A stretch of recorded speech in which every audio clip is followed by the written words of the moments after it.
Gracias, Jesús. Dale fuertes aplausos al Rey de Reyes, Señor de señores. Sean todos bienvenidos. Hoy estamos dando inicio a este tiempo donde vamos a aprender el arte de predicar, o la homilética, o la forma de predicar de manera expositiva. Una cosa es intentar hablar y otra cosa es hacerlo correctamente. Pero antes quiero darles algunas claves que es importante que ustedes anoten, y quiero darlas dentro de la grabación para generaciones postreras. Claves para hacer discípulos. ¿Cuántos de los que están acá quieren hacer discípulos? ¿Cuántos de los que están acá saben que debemos hacer discípulos? ¿Qué es lo primero que tenemos que hacer? Porque en el arte de hacer discípulos obviamente está muy involucrado la forma en la que predicamos. Obviamente, para ser un discípulo yo debo evangelizarlo, y ya ahí incluye que tengo que aprender a predicar un mensaje de salvación de manera estructurada. Además de eso, dice la palabra que debemos enseñarles todas las cosas. Quiere decir que entonces vamos a estar siempre enseñando, capacitando, y de esa manera entonces está involucrada también el arte de predicar. Pero lo primero que tenemos que hacer es pedírselos a Dios. Dice la palabra que Jesús, cuando oró al Padre dándole gracias por sus discípulos, dijo: gracias, Señor, por los discípulos que me diste o que me has dado. En otras palabras, ¿quién le dio los discípulos a Jesús? El Padre. ¿Quién nos da a nosotros nuestros discípulos? Nos da el Padre también. Entonces, es importante que nosotros diariamente paguemos el precio en oración. ¿Cuántos dicen amén? Si no oramos, pues obviamente el Señor no nos los va a dar.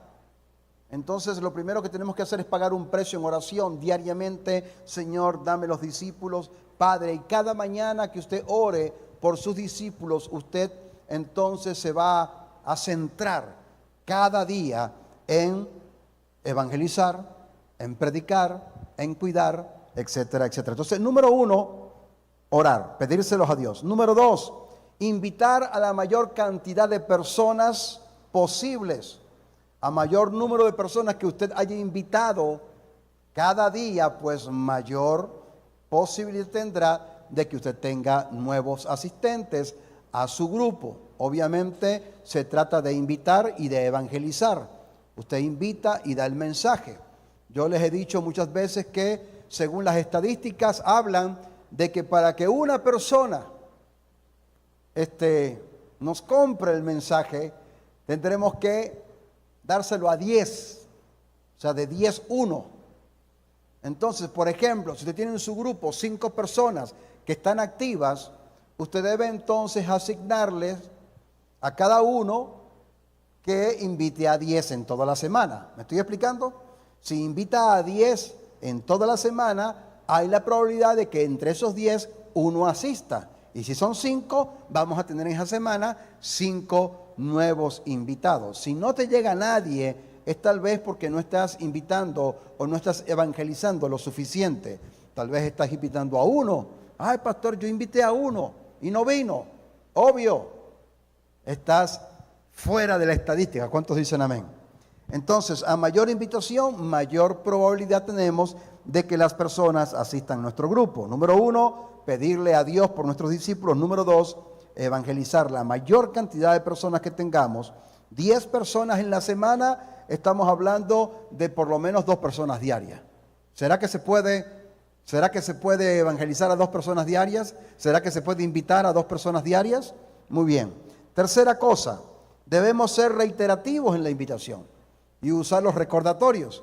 Yo no sé si usted ha visto cómo por ahí yo siempre recuerdo que hoy, faltan 2 días, faltan 3 días. Hay que estar siempre recordándole a las personas la invitación. No es invitarlos una vez y ya olvidarse de él. Yo lo invito hoy, le recuerdo, si el grupo es el día sábado, lo invito otra vez el viernes. Mira, recuerda que el sábado es nuestra actividad a la cual te estoy invitando. Amén.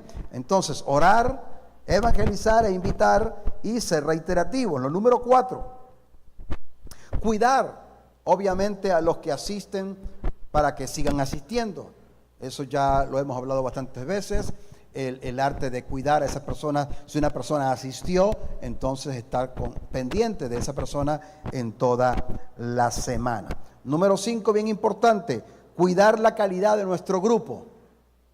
Si la calidad de nuestro grupo no es buena, entonces hay probabilidades de que la persona no repita. Y usted tiene que entonces evaluarse qué está pasando, por qué las personas asistieron esta semana y ya para la semana siguiente no quisieron asistir. No le eche la culpa al diablo, evalúese. Tal vez el grupo no le gustó, tal vez alguna circunstancia no le estamos haciendo bien y debemos entonces evaluarnos siempre la calidad de nuestro grupo. Amén. Número 6, algo que quiero explicarles bien, ya se los he mencionado, es atender y evangelizar a nuestro círculo de influencia. Diga conmigo todo: círculo, más fuerte, círculo de influencia. Se calcula que tienes un círculo de influencia, cada persona tiene un círculo de influencia de unas 100 personas. Y quiero más adelante decirte cuál es ese círculo de influencia. Número 7, motivarlos siempre a iniciar el río de Dios. Ok, quiero explicar entonces lo que es el círculo de influencia y lo que es el río de Dios. Quiero que leamos en pantalla Ezequiel capítulo 3, verso 18 al 19. Es un versículo bien importante que usted debe aprender, el alto grado de responsabilidad que nosotros tenemos delante de Dios con respecto a todas esas personas que están en nuestro círculo de influencia. Dice así: si yo le digo al impío, estás sentenciado a morir, y tú no lo amonestas para que sepa que va por mal camino, ni le hablas para que pueda seguir con vida, el impío morirá por causa de su maldad. Pero yo te pediré a ti cuentas de su sangre. Pero si tú amonestas al impío y él no se aparta de su impiedad y mal camino, morirá por causa de su maldad, pero tú te habrás librado. ¿Qué dice este pasaje? Poderoso, ¿verdad? ¿Cuánto le gustó el pasaje? Está diciendo que si el impío no se convierte al Señor, si no se arrepiente de sus pecados, va a morir. De hecho, ya está muerto en sus pecados y delitos. Pero si nosotros no le predicamos y está dentro de nuestro círculo de influencia, escuche bien, una persona que está dentro de nuestro círculo de influencia y nunca le llevamos la palabra, entonces dice la palabra que el impío morirá, pero la sangre de ese impío no será reclamada. ¿Cuántos dicen amén? Bueno, gracias por esos 2 o 3 amenes. Yo no sé, usted quedó así como que, diga conmigo, wow. O sea, está heavy. Levánteme su mano derecha y diga conmigo: somos responsables. ¿Quiénes son esas personas que pertenecen a nuestro círculo de influencia? Número 1, los que viven contigo. ¿Quiénes viven contigo? A lo mejor tienes familiares, cónyuge, hijos, padres que viven contigo, pero aún no conocen del Señor, aún no han comenzado en los caminos del Señor. Usted debe ser en este sentido perseverante, debes orar por ellos, porque somos responsables. Somos responsables de darle la palabra, somos responsables de exhortarlos, somos responsables de incluso amonestarlos. Si es nuestros hijos tenemos que amonestarlos, tenemos que invitarlos. Los primeros invitados a tu grupo deben ser tus hijos. ¿Cuántos dicen amén? O tu cónyuge, o tu esposa, o tu esposo, o tus padres. O si vive la abuelita, todos.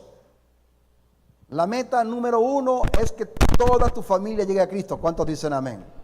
De hecho, es una promesa en la palabra de que si nos convertimos al Señor, toda nuestra familia también llegará a los pies de Cristo.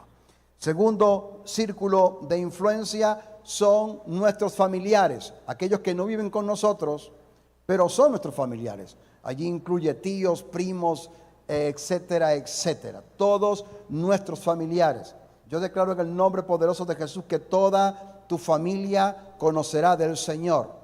Pero tenemos que entender que no podemos pretender ir al fin del mundo o ir a tocar puertas si aún no hemos hecho el trabajo con nuestros familiares?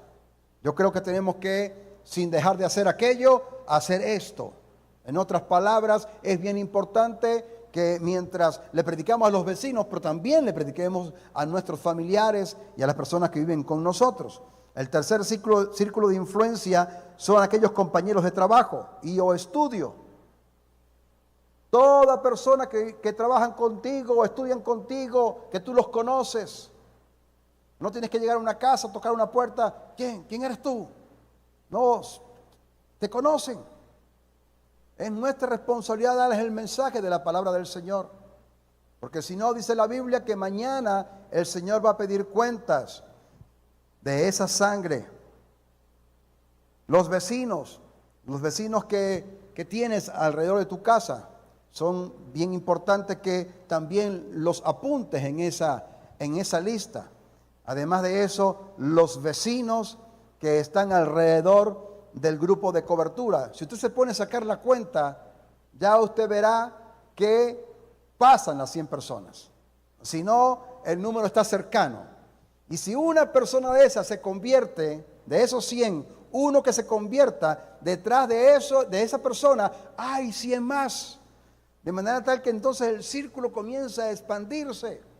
Alguien dijo que nos tomaría toda la vida trabajar con esos círculos de influencia. Entonces es bien importante, sin dejar de ir a las casas, tal vez nos tocará evangelizar en algunos lugares donde no nos conocen. Siempre es importante ir con un vecino para que ese vecino sea reconocido y de esa manera entonces poder llevar la palabra del Señor. ¿Cuántos quieren que su grupo crezca? Si tus miembros no están llevando la palabra, si no están invitando, olvídate. Usted puede orar mucho, pero si no haces el trabajo, tampoco entonces vas a ver el fruto. Orar a Dios, pero también hacer el trabajo. ¿Cuál es entonces? Pero dice Ezequiel 3:21, pero si les adviertes que no pequen y te hacen caso y no pecan, entonces vivirán y tú también te habrás salvado. ¿Cuántos creen en el nombre poderoso del Señor? Tenemos que orar, tenemos que ser en este sentido perseverantes, porque somos responsables de nuestro grupo de influencia. El río de Dios. Es bien importante que usted no se quede simplemente con que vaya al grupo. Fue al grupo, qué bueno. Ahora tenemos que irlos motivando a que poco a poco vayan incursionando en el río de Dios. ¿Cuál es el río de Dios? Invitarlos a que asistan a la iglesia, invitarlos a que hagan el encuentro, invitarlos o acompañarlos, yo diría, acompañarlos en la academia, invitarlos a que se bauticen, que asistan los jueves a los entrenamientos de liderazgo, amén, que incluso vean ya los entrenamientos que están grabados en el canal YouTube. Y de esa manera, poco a poco, paso a paso, sin abrumarlos, ahora tienes que hacer todo esto de una vez. No, sabemos que la gente va a ir poco a poco. Ya el primer paso que vengan a la iglesia, luego que se bauticen, luego que comiencen a entrenarse, hagan la academia, los encuentros, etcétera, etcétera. Entonces, ánimo, somos IDM, seremos miles de miles. ¿Cuántos dicen amén? Entonces, bien importante, si tu grupo no está creciendo, tal vez no estás haciendo todos estos pasos que hoy te he indicado. Te los voy a enviar por WhatsApp para que puedas tenerlo allí en tu conocimiento. Amén. Muy bien, homilética, el arte de predicar. Acabo de decir que es bien importante que nosotros aprendamos a predicar, para evangelizar, para enseñar en nuestros grupos. Si no somos capaces de predicar de manera efectiva a una persona, mucho menos vamos a ser efectivos a la hora de tener un grupo delante de nosotros, o 20, 50 personas. Cada vez que aumenta el grupo, como que la cosa se hace un poco más complicada. Entonces, desde la predicación a una persona, a 10 personas, o 100 personas, o miles de personas, obviamente, pues entonces es importante que aprendamos a llevar el mensaje. ¿Cuál es el objetivo de este tiempo? De que nosotros seamos capacitados, de que seamos entrenados, no solamente en la teoría, sino que también tengamos algunas prácticas. Al final, cuando ya las clases vayan avanzadas, usted va a tener que diseñar algunos bosquejos, algunos van a tener que exponerlos para entonces ser evaluados. Y algunas personas, bueno, sienten cierto temor, ¿sí? Aquí su servidor le temblaba todo, pero imagínense que yo no hubiese vencido ese miedo. ¿Qué hubiese pasado con mi vida? Quién sabe, tal vez estaría no cumpliendo el propósito de mi vida. Así que si usted le da miedo, dale un cuarzo que tienes a tu lado, es hora de vencer ese miedo. ¿Hasta cuándo? Recuerdo la vez que por primera vez me lancé de un trampolín, de esos altos, no sé, tal vez 3 metros, 4 metros, no sé, era alto. Desde abajo se veía no tan alto, pero una vez que me subí a la plataforma y me asomé a la piscina se veía ya muy lejos. Y entonces yo recuerdo que entonces me quedé como paralizado porque ni me lanzaba ni me daba miedo retroceder. Entonces, salta, por allá me dijo alguien. Cuando fui, me di cuenta, todo el mundo alrededor de la piscina me estaba, salta, salta, salta. Todo el mundo animándome a que saltara. Y yo, oh Dios mío, y me temblaba todo y me lancé. Obviamente la primera vez que me lancé de pie. ¡Fu! Ay, pero cuando me lancé, me gustó y me seguí lanzando. Igual pasa con la prédica. ¿Cuánto me costó a mí dar el primer paso para dar una palabra? ¡Wow! Cuánta adrenalina, cuántas emociones, cuánto sufrimiento. Pero al final cuando uno lo hace y ve la cara de la gente y ve que la gente te captó, sobre todo si te preparaste bien, entonces, ay, vas a querer seguirte lanzando o vas a querer seguir predicando, vas a querer seguir haciéndolo. ¿Cuántos dicen amén? Entonces, ¿el objetivo cuál es? El objetivo es proveerte herramientas para que puedas crecer en este arte, que la única manera de aprender a predicar es predicando. Para esta generación y para generaciones futuras está diseñado este material. Dios quiere moldear hombres y mujeres que puedan ser capaces de llevar ese mensaje. Recuerden que una cosa es el mensaje y otra cosa es el mensajero. En otras palabras, lo primero que vamos a comenzar a mirar en este tiempo no es de una vez cómo se hace un bosquejo, no es de una vez cómo se presenta. Lo primero que vamos a hablar en estos tiempos es la vida del predicador.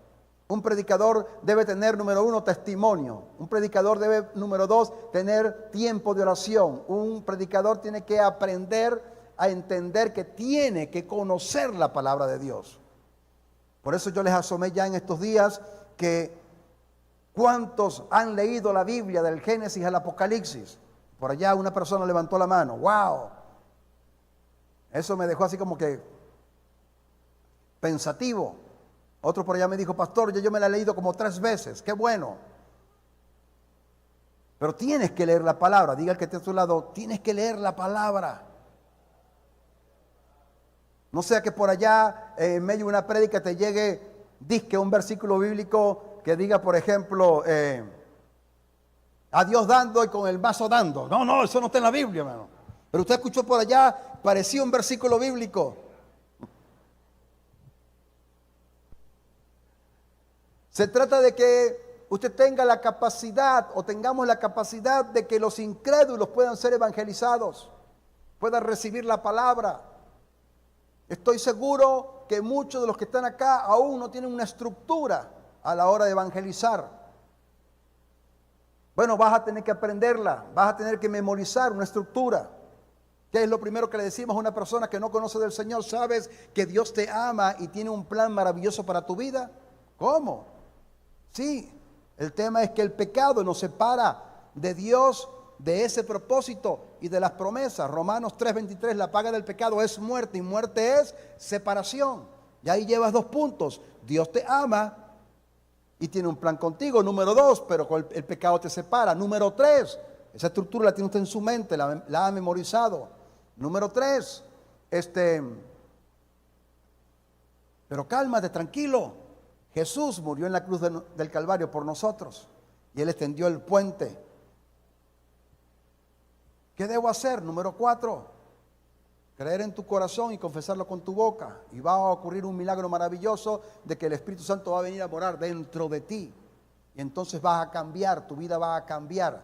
Aquello que pensabas que nunca ibas a poder dejar, Dios va a comenzar a hacer la obra. Amén. Anotó la estructura. Tenga esa estructura para que usted comience a evangelizar. Apréndase eso. Y poco a poco usted va dando el mensaje. Aprende a estructurar tu testimonio. Si tienes un testimonio de vida, estructúralo como era antes. ¿Qué pasó y ahora cómo te sientes? Ese tipo de testimonio también ayuda a muchas personas, pero tenemos que tener una estructura. No podemos salir a evangelizar y bueno, sin saber qué vamos a decir. Imagínese usted, toca la puerta de la casa de alguien y la persona le sale. ¡Ay Dios! ¿Y ahora? Le dice a la persona, wow, hay calor, ¿verdad? Sí, bastante calor. Bueno, en el infierno va a haber más calor y se va. Pues no sabes qué decir. Entonces usted no puede llegar ni a evangelizar sin saber qué va a decir. Tiene que tener una estructura. Amén. Entonces, en primer lugar, nosotros vamos a estudiar lo que es la consagración del predicador. Para predicar la palabra de Dios hay que estar consagrado al Señor. Hay que tener una vida de oración, hay que tener una vida de estudio de la palabra. Ojo, no es que tenemos que ser perfectos, porque si no, usted nunca va a predicar. Pero sí tienes que ser una mujer o un hombre de Dios que está esforzándose cada día en ser mejor cristiano, en ser mejor creyente. Número 2, vamos a desarrollar la habilidad de ese creyente consagrado al estudiar la Escritura de manera exegética. Aquí entra un concepto que lo voy a explicar más adelante. No es leer por leer, es tener una lectura estructurada o exegética. Número 3, la capacidad investigativa. Cuando nosotros predicamos, investigamos en diccionarios, investigamos en diferentes libros, diferentes lugares, buscamos la literatura, etcétera, etcétera. Y luego de haber recopilado todos esos materiales, entonces hacemos un bosquejo estructurado. Si usted se para sin un bosquejo, usted va a comenzar a decir cualquier cosa. Y por último, obviamente, cómo exponer ese bosquejo que tienes. Hay que practicar. Yo decía hace poco que cuando usted lea la Biblia, la lea en voz alta. Cuando usted lee la Biblia en voz alta pasan dos cosas. Uno, cuando la oyes eres más edificado porque la fe viene por el oír la palabra de Dios. Pero cuando usted lea la Biblia, trate de corregirse la dicción. Diga conmigo, dicción. Dicción es decir las palabras completas. No comerse las eses como enetina. Y de pronto, los panes, no, son los panes o los panes. Tienes que, esto es una cosa de todos los días. Wow, aprender. Pero una manera, alguien me dio una vez un consejo, leyendo y uno cuidando la dicción, es una manera entonces de pronunciar mejor las palabras. Tienes que entender que en el proceso de comunicación, cualquier ruido en la comunicación te va tal vez a romper esa comunicación. Si usted dice un error de dicción, entonces esa dicción se puede romper la comunicación, etcétera, etcétera. Vamos a ir obviamente explicando todo esto en las semanas sucesivas. Un juez que no aplique bien la ley es una persona que puede ser juzgada. Un ingeniero civil que tiene errores en un cálculo, un edificio se puede derrumbar, puede ser juzgado por eso. Un médico que haga una mala praxis y comete un error en una operación puede ser juzgado por eso. Un mecánico que dejó unos tornillos flojos puede producir un accidente. Un mal profesor que no dé una buena clase, entonces va a tener consecuencias. Cuanto más nosotros que tenemos que dar un mensaje y ese mensaje puede tener consecuencias eternas. Entonces, lo primero que te quiero decir esta noche es que tú y yo somos responsables delante de Dios, número uno, de predicar la palabra. ¿Cuántos dicen amén? ¿Qué tenemos que hacer? Diga conmigo bien fuerte, predicar la palabra. Número dos, predicarla bien. Tenemos que saber lo que vamos a predicar. Obviamente todo esto enmarcado dentro de la teología, dentro de la sana doctrina, obviamente guiado por el Espíritu Santo, con buenas técnicas, con buenas herramientas para poder dar un mensaje expositivo. Imagínense usted de una persona que da una falsa profecía, una herejía, una media verdad, un mal consejo. Eso puede destruir vidas y nosotros estamos formando acá líderes que de pronto alguien te va a pedir un consejo y si usted no sabe dar el consejo, le dice cualquier cosa en la carne. Esta es otra materia que tenemos que estudiar más adelante, la consejería pastoral. Dice la palabra en Santiago capítulo 3, verso 1, hermanos míos, no se convierta la mayoría de ustedes en maestro. Bien saben que el juicio que recibiremos será mayor. En otras palabras, esto no es un versículo que nos va a desalentar a convertirnos en maestros, sino que nos alienta a que si somos maestros o vamos a ser maestros de la palabra, estemos bien preparados y podamos hacerlo de manera o de buena manera, porque somos responsables. A mayor responsabilidad, mayor privilegio, mayor responsabilidad. Toca que tienes a tu vecino, toca a tu vecino, ¿quieres ser un predicador? ¿Quieres hacer discípulos? A mayor privilegio, mayor responsabilidad. Segunda de Timoteo, capítulo 2, verso 15 dice, procura con diligencia presentarte ante Dios aprobado. ¿Qué dice la Biblia allí? Procura con diligencia presentarte ante Dios como aprobado, como un obrero que no tiene de qué avergonzarse y que usa bien la palabra de verdad. Aquí hay dos cosas interesantísimas. El apóstol Pablo le dice a su discípulo Timoteo, aquel que ha formado para que haga más discípulos, y esa es la idea, que nosotros formemos discípulos que hagan discípulos, líderes de líderes. El apóstol Pablo le dice a su discípulo Timoteo, tienes que considerar dos cosas. Número uno, preséntate delante de Dios como un obrero que aprobado, sin nada de qué avergonzarse, tu vida espiritual.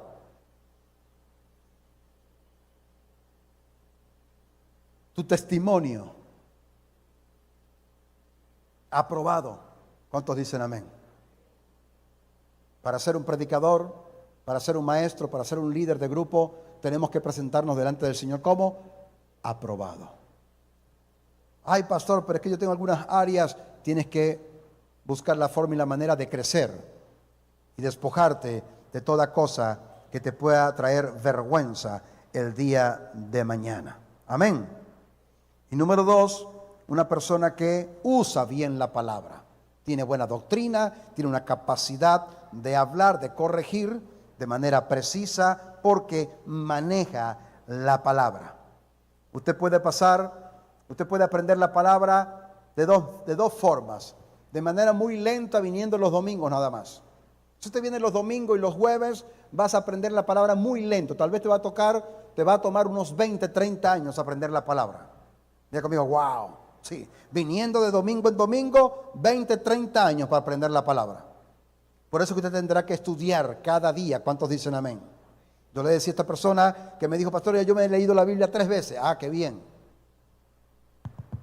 Ahora toma un versículo, o toma 2 o 3, y comienza a estudiarlos a profundidad. Cada palabra, qué significado tiene. Sacar una idea principal. Todas esas cosas las vamos a aprender acá, de manera teórica y práctica, porque cada versículo tiene una idea principal, o varios versículos tienen una línea de pensamiento. De hecho, un libro tiene una línea de pensamiento. Está dirigida de pronto a un grupo de personas que tenían tal vez una característica especial. Usted tendrá que aprender. Ya va, esto está en Corintios, ok. ¿Lo escribió quién? El apóstol Pablo. qué condiciones había en aquella oportunidad y saber entonces todo el contexto de todo lo que allí estaba pasando. Entonces, en este sentido, quiero que les quede bien grabado, bien impregnado la reverencia que tenemos que tener delante de Dios. La responsabilidad que tenemos que tener delante de Dios. Nos estamos formando. Obviamente, somos personas imperfectas aún, pero es una alta responsabilidad.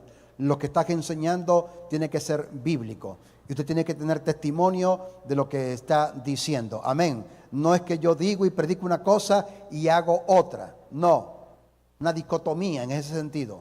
Una cosa es lo que digo y otra cosa es lo que hago. No, que lo que dices concuerde con lo que estás haciendo. De hecho, cada predicación, cada mensaje, los más efectivos son aquellos cuando Dios primero nos ha hablado a nosotros como predicadores y luego entonces lo impartimos. Allí hay un rema glorioso. Una cosa es el logos, que es la palabra, pero hay un rema muchas veces, una revelación. Amén. La diferencia entre logo y rema. Logo la palabra, pero el rema es esa revelación, lo que salta de esa palabra. ¿Cuánto les ha pasado leyendo la Biblia que de pronto, wow, aquí hay un secreto, aquí hay una revelación, Dios me habló, wow, vino un quebranto? Entonces, usted puede leer la Biblia, leyó la Biblia y no sintió nada, no, que venga el rema de parte de Dios. ¿Cuántos dicen amén? Entonces, el predicador tendrá que tener un buen sentido, sano juicio, tener una manera clara y profunda de predicar, amor por la lectura, dedicación diligente al estudio teológico. Esta materia es parte de cualquier instituto teológico, así que usted está aprendiendo ya profundidades. ¿Cuántos dicen amén? Y por supuesto, oración y palabra. ¿Cuántos dicen amén? El predicador debe ser hábil en el uso de la palabra para, número uno, detectar errores de aquellos que le escuchan. Usted tendrá que tener, aparte de la capacidad de predicar, tener el discernimiento de saber qué hay, qué se está moviendo en el pueblo, qué Dios quiere hablar, qué Dios quiere decir.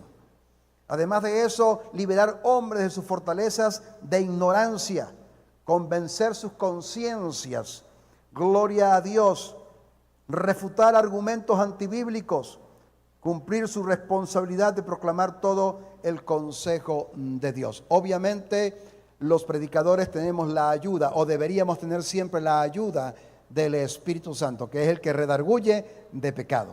Amén. Usted, a través del logos o a través de la información, difícilmente va a convencer a alguien en su mente. Es Dios el que se encarga por medio del Espíritu Santo a hacer la obra. ¿Cuántos dicen amén? Pero usted debe hacer su trabajo de predicar lo correcto.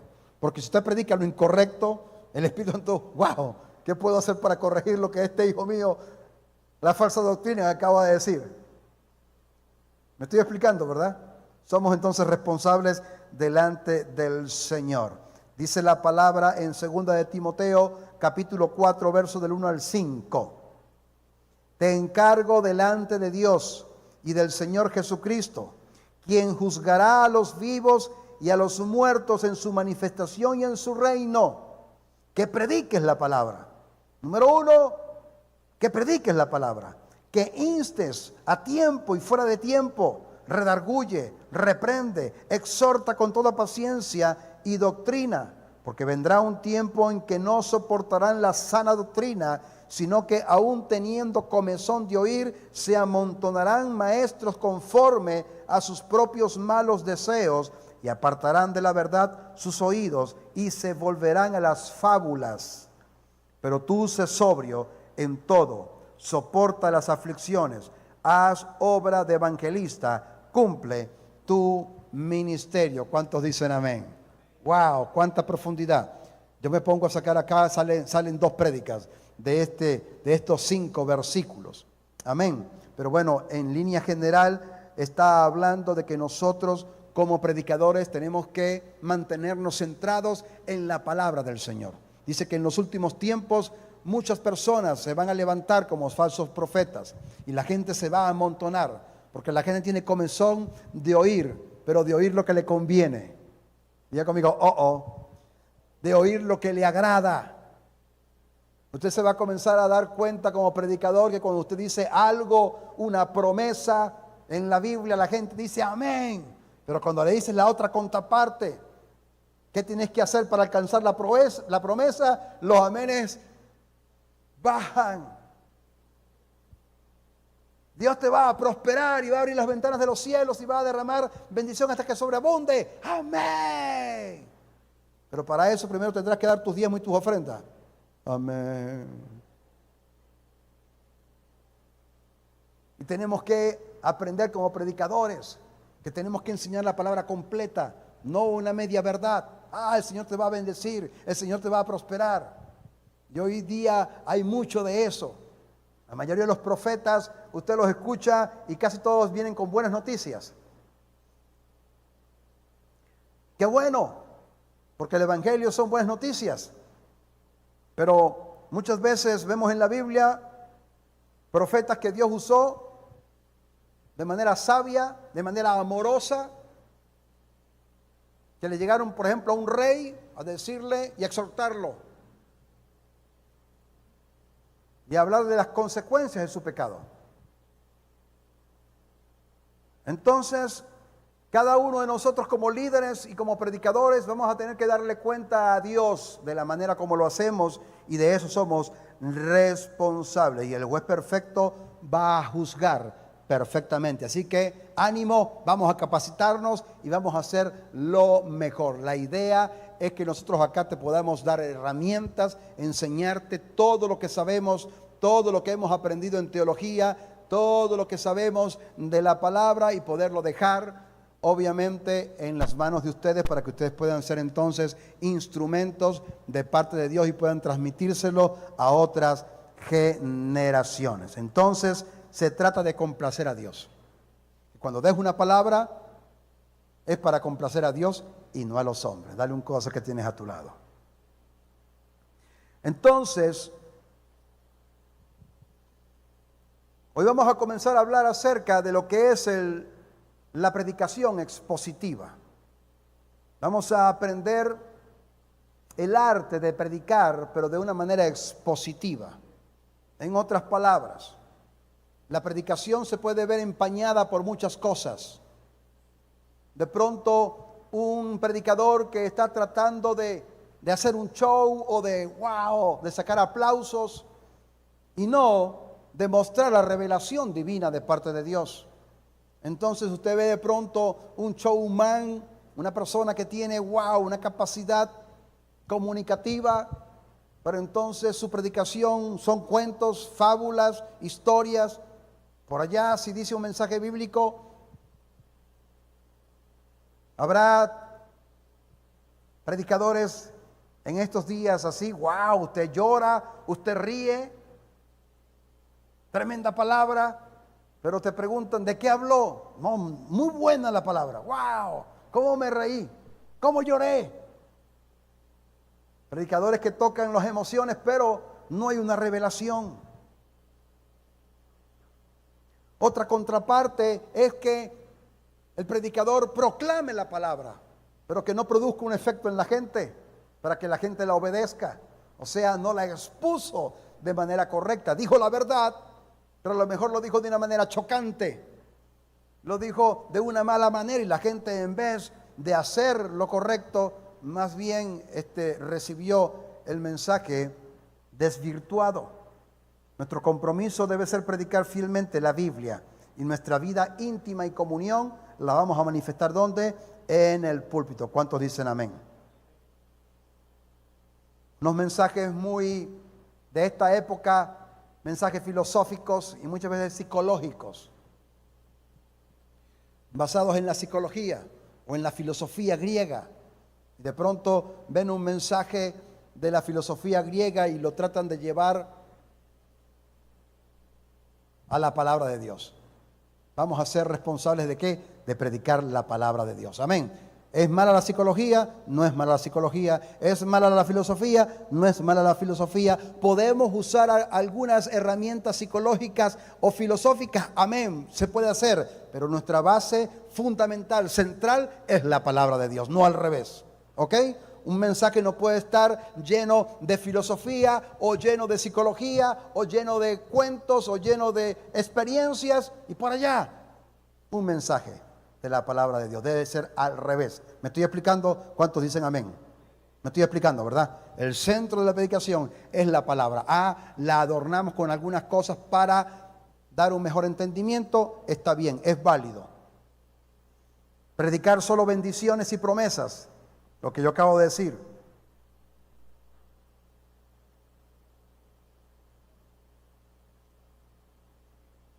Entonces, la exposición presume un proceso exegético.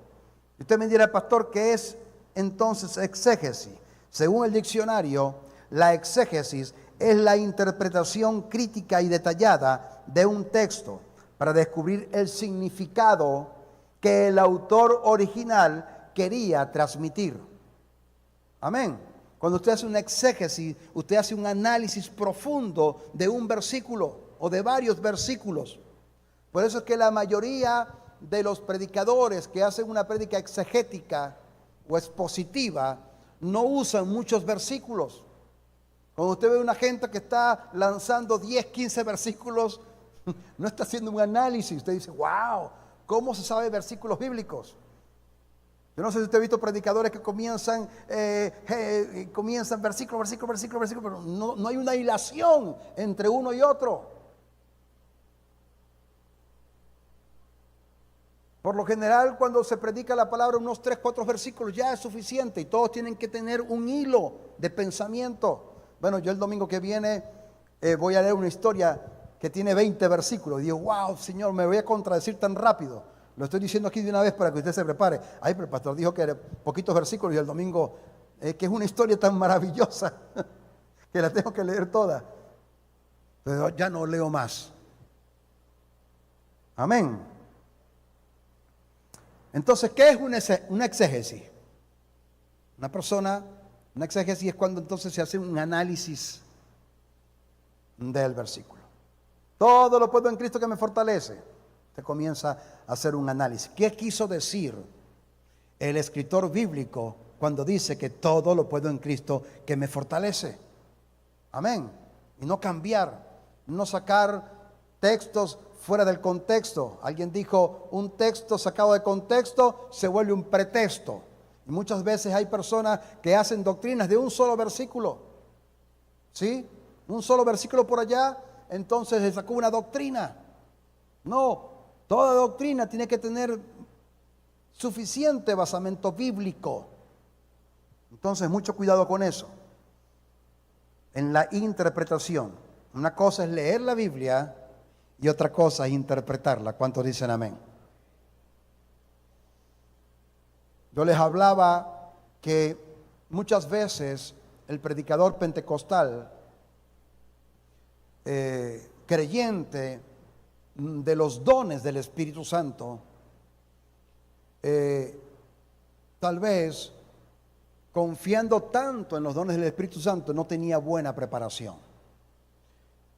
Usted veía de pronto un predicador con muchos dones, dando palabra profética, diciendo cosas, pero al final no hubo un mensaje.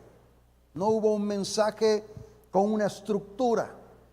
Por otro lado, usted veía entonces la escuela bautista tal vez dando un exégesis de un versículo, un estudio, pero tal vez sin el Espíritu Santo, o sin el don, sin el carisma. Yo creo que Dios está llevando a la iglesia en estos tiempos a que llevemos un equilibrio. Creemos en los dones del Espíritu Santo. Nosotros acá podemos decir que somos pentecostales porque creemos en los dones del Espíritu Santo, pero no para abusar de ellos. Cuidado con el uso y el abuso de los dones. De hecho, pronto vamos a tener el estudio de los dones espirituales. Espero que todos se inscriban y que va a quedar grabado también para las generaciones futuras, los dones del Espíritu Santo.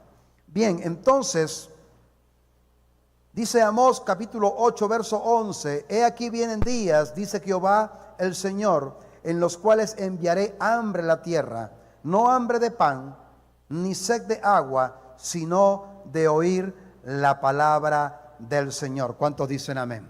En los últimos tiempos, yo creo que estamos viviendo los últimos tiempos, hay una hambre de oír, pero ¿oír qué? La palabra de Dios.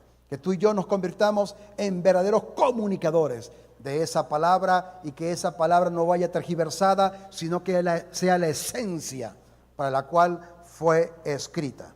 Mateo 28, 19, 20, sabemos este versículo de memoria. Por tanto, id y haced discípulos a todas las naciones, bautizándolos en el nombre del Padre y del Hijo y del Espíritu Santo. Para hacer discípulos tenemos que ser buenos predicadores. ¿Cuántos dicen amén? Primera de Timoteo 4:13 dice, entre tanto que voy, ocúpate de la lectura. ¿De qué tenemos que ocuparnos? De la lectura, la exhortación y la enseñanza. Aquí está diciendo Pablo, preocúpate de leer. ¿Leer qué? La Biblia. Gloria a Dios que hoy tenemos la Biblia disponible. 508 años atrás no había Biblia en ninguna parte. Las Biblias estaban bajo llave en los templos. Hoy gracias al Señor, gracias a Martín Lutero, hoy tenemos Biblia por todas partes. ¿Cuántos dicen amén? Tenemos versiones. Yo aquí en mi iPad tengo todas las versiones en YouVersion. Ay, quiero leerla en esta versión, Reina Valera. Pero quiero leerla contemporánea. Quiero leer la NBI, la NTV, la PDB, la PDT. Hay de todo. Dale la gloria a Dios. Pero dale un toque al que tienes a tu lado. Hay que leer la Biblia, hermano. ¿Cada cuánto tiempo, pastor? Todos los días. Los predicadores bautistas te dirían, hay que leer la Biblia siempre. El predicador pentecostal te diría, hay que orar, ayunar, orar, gloria a Dios. Yo te quiero hoy decirte las dos cosas, hay que orar y leer la palabra. ¿Cuántos dicen amén? Diga conmigo, leer la palabra, orar, leer la palabra. Si usted ora todos los días y lee la palabra todos los días, usted va a ser un excelente predicador. Dios te va a usar poderosamente. ¿Cuántos dicen amén? Ahora, si usted ni ora, ni lee la palabra, ay hermano, olvídese. Ocúpate de la lectura, la exhortación y la enseñanza. Dale un toque al que tienes a tu lado y dile, conviértete en un maestro de la palabra. Tendrás primero que recibir, leer, exhortar y enseñar. Segunda de Timoteo 2:2, lo que has oído de mí ante muchos testigos, esto encarga a hombres fieles que sean idóneos para enseñar también a otros. Decía en la clase de liderazgo, líderes que forman líderes. Aquí estamos hablando de predicadores que forman predicadores para que el mensaje se siga llevando de generación en generación. La idea es que tú y yo nos convirtamos en excelentes predicadores, pero que además de eso enseñemos a predicar a nuestros discípulos. ¿Cuántos dicen amén? Y de esa manera la palabra va a seguir fluyendo. También segunda de Timoteo capítulo 4 verso 2, que prediques la palabra, que instes a tiempo y fuera de tiempo, redarguye, reprende, exhorta con toda paciencia y doctrina. Tito capítulo 2 verso 1 dice, pero tú habla lo que está de acuerdo con la sana doctrina. Digo conmigo, sana doctrina. Como iglesias tenemos una doctrina.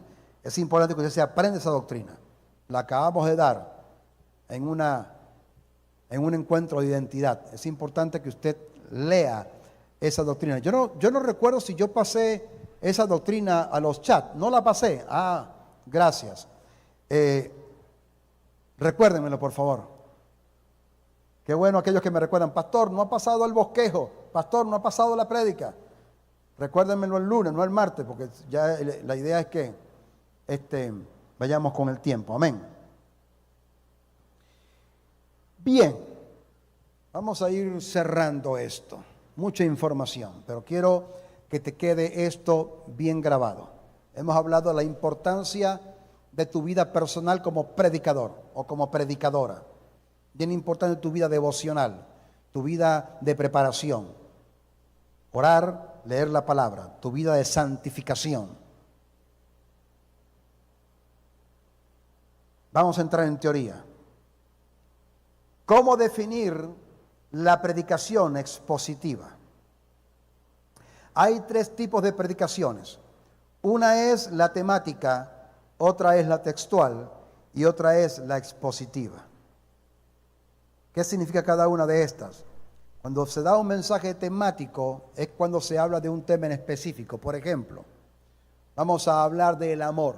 Usted comienza hablando acerca de un tema del amor. Entonces usted va a reforzar ese tema con algunos versículos en la palabra. ¿Ok? Estás hablando de un tema. No te sales del tema. No es que comienzas a hablar del amor y terminas, no sé, en la fe. No. Si vas a hablar de fe, es fe. Si vas a hablar de amor, es amor. ¿Ok? Eso es temático. Digo conmigo, temático. ¿Por qué? Porque es un tema. No como el hermanito que es temático. Hay gente que agarra unos temas. No. Cuando la predicación temática tiene que ver con un tema en específico. ¿Ok? Aquí estamos hablando acerca de cómo predicar. No voy a terminar hablando de escatología, del fin de los tiempos. No, estamos hablando de un tema, nos mantenemos en el tema. Entonces la predicación temática es aquella basada en un tema. Combina una serie de versículos bíblicos que están conectados con un asunto. La predicación textual usa un texto breve o pasaje que por lo general sirve como portal hacia el tema que el predicador decide enfrentar. Entonces, cuando se habla de predicación textual, es algunos versículos que están en el mismo texto. ¿Me expliqué? ¿Cuál es la diferencia entre el temático y el textual? Que cuando es temático, yo me apoyo con varios versículos de la Biblia, pero no me salgo del tema. El textual es cuando tomo 3, 4, 5 versículos que están en un mismo texto, ¿ok? Y de ahí damos una enseñanza. Por ejemplo, la enseñanza que yo voy a dar el próximo domingo es textual. ¿Por qué? Porque es un texto. Y de ese texto vamos a sacar una enseñanza basada en un tema. Porque seguimos hablando de un mismo tema. Ahora, ¿qué se dice acerca de la predicación expositiva? Es aquella que se concentra primordialmente en el texto bajo consideración junto con su contexto. ¿Qué quiere decir eso? Cuando una persona predica, bien sea de manera temática o de manera textual, tiene que mirar el contexto de aquello que está enseñando. Por ejemplo, si yo voy a hablar de la conquista de la tierra prometida, yo tengo que entender y explicar, tal vez, si no me da tiempo de explicarlo, usted tiene como predicarlo, entenderlo, en qué contexto se habló acerca de esa conquista. Usted tiene que conocer el contexto histórico, tienes que conocer el contexto cultural, tienes que conocer el contexto literario, entiéndase por el contexto literario, los versículos que están alrededor de ese versículo. Amén. Entonces, cuando yo voy a hablar de un par de versículos, por lo general yo tengo que leerme los capítulos anteriores o los capítulos siguientes, a ver si hay una relación. ¿De dónde viene el hilo de pensamiento? ¿A dónde va el pensamiento? Recuerden que la Biblia como hoy la tenemos no está estructurada de la misma manera como estaba estructurada en los tiempos antiguos. En los tiempos antiguos había un rollo y ese rollo estaba escrito de manera lineal.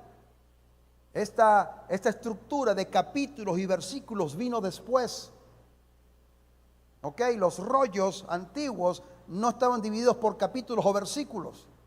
Entonces muchas veces uno pasa de un capítulo a otro capítulo y no se da cuenta que el capítulo anterior tiene que ver con el siguiente. Me estoy explicando, ¿verdad? Entonces usted comienza y saca un versículo y de ese versículo usted da una enseñanza, pero tienes que entender tal vez los versículos anteriores, a ver qué es lo que el escritor bíblico quería decir. Amén. Yo confío mucho en la guianza del Espíritu Santo a la hora de predicar. Y les quiero exhortar a que siempre sean dependientes de la guiatura del Espíritu Santo, para que usted entienda En primer lugar, ¿qué es lo que Dios quiere hablar? El día de mañana, cuando vayas a estructurar una prédica, lo primero que tienes que saber de qué Dios quiere hablar. ¿Cuál es el tema? Y entonces Él te va a guiar en la investigación. Y después que tengas la investigación, te va a guiar a la estructura. Y después que tengas la estructura, te va a guiar a la hora de transmitir ese conocimiento. ¿Cuántos dicen amén?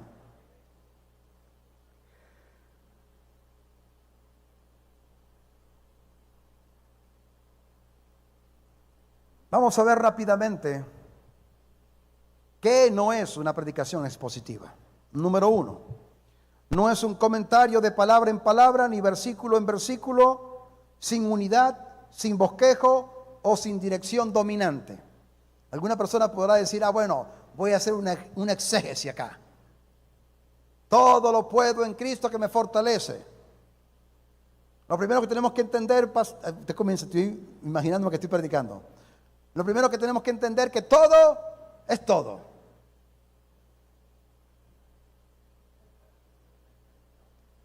Todo viene del original griego, no sé, todos.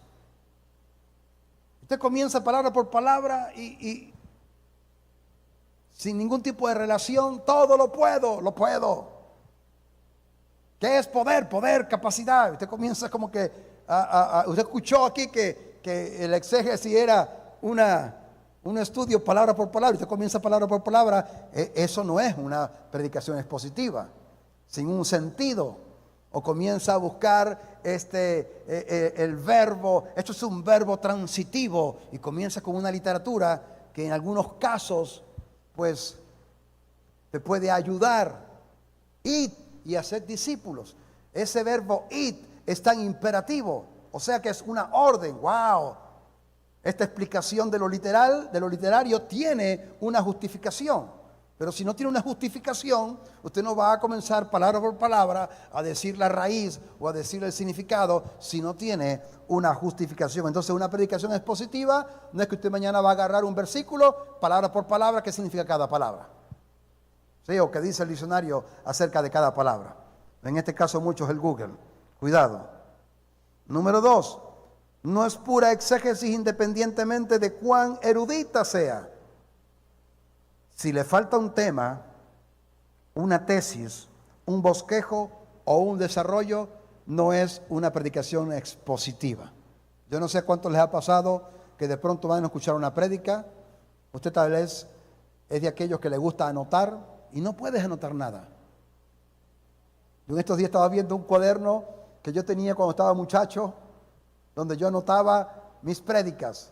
A mi pastor, a mis pastores siempre le he podido, gracias al Señor, llevar un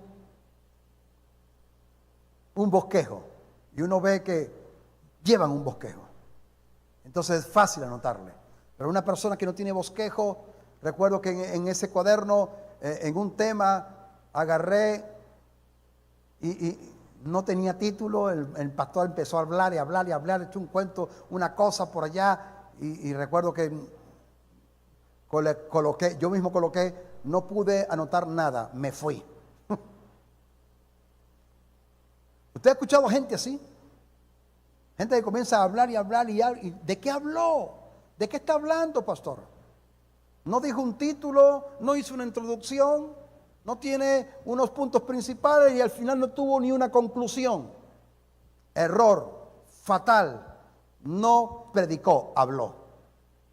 Y usted difícilmente entendió.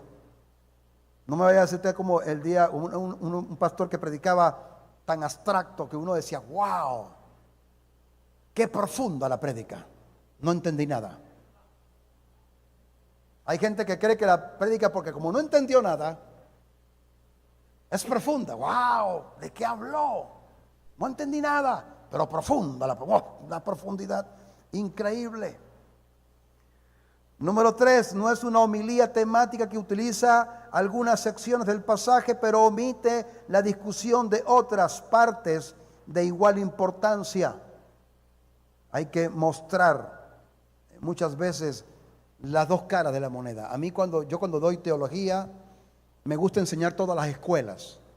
Por ejemplo, cuando uno habla de escatología del fin de los tiempos, hay escuelas. Hay pastores que les gusta predicar solamente la escuela que ellos creen. No, hay que predicarlo todo, para que usted tenga una idea general de todas las escuelas. Número 4, no una colección desmenuzada de hallazgos gramaticales y citas de comentarios sin la fusión de estos elementos en un mensaje suave, fluido, interesante y sobre todo motivador. Hermanos, qué difícil es predicar. Qué difícil es ser un buen comunicador. Qué difícil es mantener esa expectativa, esas caras, esos rostros que están allí sedientos, escuchando. Yo cuando veo que alguien se me está quedando así como medio dormido, pego un grito. Hago. Gracias al Señor, ustedes están bien atentos allí. Qué difícil es ser un buen predicador y hacerlo bien, que tú puedas captar la idea de las personas. Entonces, para ir concluyendo, ¿qué es una predicación expositiva? Anote esta definición: exponer el texto a la luz pública para establecer su significado, explicar lo que resulta difícil de entender y emplearlo de manera apropiada. Otra definición: la predicación expositiva es la presentación de la verdad bíblica, derivada de y transmitida a través de un estudio histórico, gramático y guiado sobre todo por el Espíritu Santo, de un pasaje en su contexto, el cual el Espíritu Santo aplica primeramente a la vida del predicador y luego mediante a su congregación. Esto es bien importante, entender el contexto histórico, el cultural. De allí, por ejemplo, usted se va a dar cuenta que muchas doctrinas de hombre surgieron de textos aislados. Por ejemplo, por muchos años en algunas iglesias las mujeres no usaban pantalones. ¿Por qué? Porque leyeron por allá que la Biblia dice en el Antiguo Testamento que la mujer no debe usar ropa de hombre y el hombre no debe usar ropa de mujer. ¿Estamos claros, verdad? Perfecto. Pero en los años, no sé exactamente, pues se comenzaron a confeccionar pantalones para mujeres. Una cosa es un pantalón para hombre y otra cosa es un pantalón para mujer. Cosas muy distintas. De hecho, en el Antiguo Testamento, cuando fue escrito eso, yo dando un ejemplo de lo que es el contexto cultural, nadie usaba pantalones. O sea, las vestiduras eran una túnica. Entonces los hombres usaban como una túnica con un cinto. El cinto en el pecho o en la cintura, no sé. Entonces no existían pantalones. Si usted no entiende el trasfondo cultural en lo que se dijo eso, entonces usted puede decir algo fuera de contexto. Y al decirlo fuera de contexto, ¿se convierte en qué? En un pretexto. Dale un coso que tienes a tu lado, cuidado. Pastor, que en la Biblia, en el Nuevo Testamento, dice la palabra que los discípulos vendían todo y se lo entregaban a los apóstoles. Sacar una doctrina de ahí, ya va. Vamos a mirar el contexto. ¿Cuál era el contexto? Estaban bajo persecución. No tenían la libertad de, como hoy, de cada quien vivir en su casa y congregarse en un lugar. No, todos vivían juntos. Si todos vivían juntos, ¿qué sentido había? Y todos comían. ¿Qué sentido había de pronto que ellos tuviesen unas casas por allá? Entonces había necesidad económica para alimentar a todo un pueblo. Imagínate 100 personas viviendo juntos aquí. ¿Usted se imagina eso? Ay, hermano.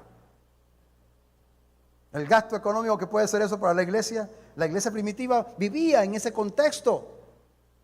Entonces muchas veces tenemos que entender el contexto, investigarlo, porque podemos sacar doctrinas. Y de esa manera caer entonces ¿en qué? En el error. En resumen, los siguientes elementos mínimos identifican una predicación expositiva. No los anotes porque yo te los voy a pasar por el WhatsApp. Amén. El mensaje halla su única fuente ¿en dónde? En la Escritura. Lo primero que tenemos que entender es que nuestro mensaje tiene que ser bíblico, cristocéntrico. Número 2, solo la Biblia, gloria a Dios. ¿Cuántos dicen amén? Lo primero que dijo Martín Lutero fue solo la Biblia. No hay otro manual, la Biblia. Número 2, el mensaje es sacado de la Escritura mediante una exégesis cuidadosa. Número 3, la preparación del mensaje interpreta correctamente la Escritura en su sentido normal y en su contexto. Número 4, el mensaje explica claramente el significado original que Dios procuraba en la Escritura. Número 5, el mensaje aplica el significado actual de la Biblia. Eso es otra cosa. ¿Qué mensaje se habló en el Antiguo Testamento y qué el Señor quiere hablar hoy? Aplicar la palabra. Esto es bien importante. Si alguien da un mensaje y ese mensaje no tiene una aplicabilidad a nuestra vida, no sirvió de nada. Si aquí llegó alguien y por muy erudito que sea, comenzó a dar conceptos y a decir cosas y no te explicó cómo aplicarlos a tu vida diaria, el mensaje no sirvió de nada. Cómo aplicar ese mensaje en nuestra vida actual, eso es bien importante. La visión que usted debe tener como predicador, la visión, ¿hacia dónde va? Personas que de pronto hablan del pecado, el infierno, y terminó y los dejó allí en el infierno. Se fue. Y no les hablaste de la salvación, por ejemplo. Yo recuerdo un hermanito, aquí en la iglesia comenzamos con los grupos y cada quien predicaba lo que se le ocurría y el hermano dijo, hoy vamos a hablar sobre el lago de fuego. Cuando empezó a hablar del lago de fuego, comenzó a sudar y el lago de fuego es una cosita que hay por allá, donde se van a echar a todas las almas y al diablo y a todo aquel, no sé qué, y habló del lago de fuego y los dejó en el lago de fuego, no les dio el mensaje de salvación. Entonces, ¿qué aplicabilidad? O sea, si yo meto el dedo en la llaga, después tengo que buscar el mertiolate. ¿Cuántos dicen amén? Me estoy explicando, ¿verdad?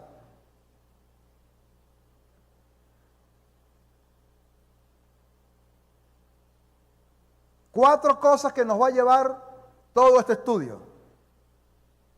Hoy es como una introducción. Número 1, preparación del expositor.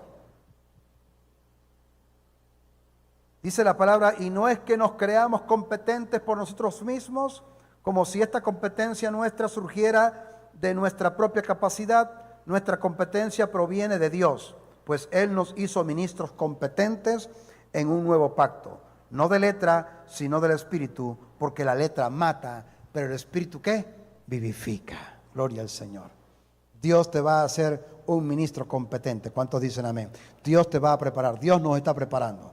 Esta teoría, a lo mejor, es importante decirla, pero definitivamente Dios nos enseña.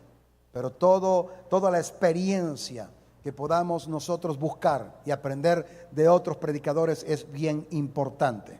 No les dije, se los dije la primera vez, pero para los que me están viendo, hoy es la primera vez. Estamos sacando este estudio del libro de MacArthur, un gran expositor bíblico, un gran predicador, y de allí estamos sacando de su libro Homilética, el arte de predicar, todos estos pensamientos. Entonces, número 1, nos va a tocar hablar acerca de nosotros como mensajeros. Número 2, procesamiento y la aplicación de los principios del texto o de los textos bíblicos. Número 3, composición del mensaje expositivo. Número 4, predicación de la exposición. Amén. Entonces, número 1, ¿qué? Nosotros, diga conmigo, nosotros. Número 2, la investigación. Primero, abrir nuestros oídos espirituales a ver qué es lo que Dios quiere que nosotros prediquemos. Y una vez que tengamos el tema, comenzar la investigación. Luego viene entonces el arte de crear un bosquejo, el arte de saber colocar títulos impactantes, títulos que la gente pueda memorizar, títulos sencillos pero impactantes. Luego aprender a dar una buena introducción. Más adelante vamos a ver cómo diseñar una buena introducción, luego cómo hacer una estructura y luego finalizar con una conclusión. Ahora, eso no llega hasta ahí. Ahora toca cómo hacerlo, cómo darlo. Son 4 puntos bien importantes y de esa manera entonces hoy hemos concluido este primer tema acerca de la homilética, el arte de predicar. Si tú y yo cuidamos nuestra vida espiritual, mire cómo se hace una conclusión. Si tú y yo cuidamos siempre la conclusión, te voy a adelantar un poquito cómo crear una conclusión. Una conclusión es como un resumen de lo que hemos hablado, pero siempre la primera parte tiene que llevar a la acción.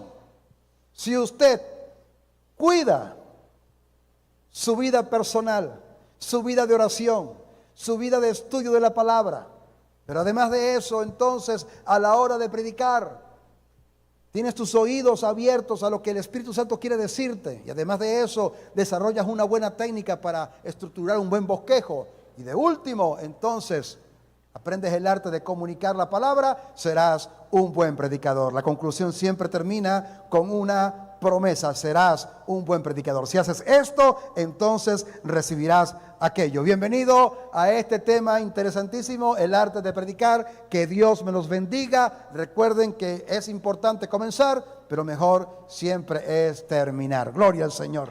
Dios me los bendiga.